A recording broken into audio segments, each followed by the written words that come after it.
Nagpaalala ang Philippine National Police sa publiko na maging maingat at responsable sa paggamit ng AI-generated o manipulated or artificially generated image ng police uniforms at iba pang insignias.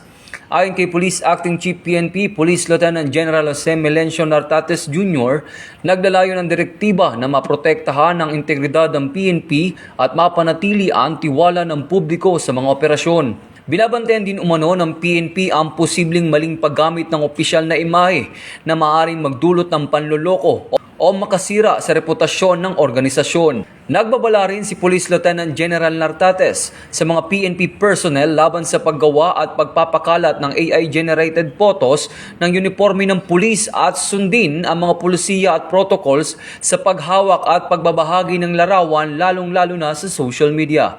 Ito ang bagong PNP para sa bagong Pilipinas, serbisyong mabilis, tapat at nararamdaman.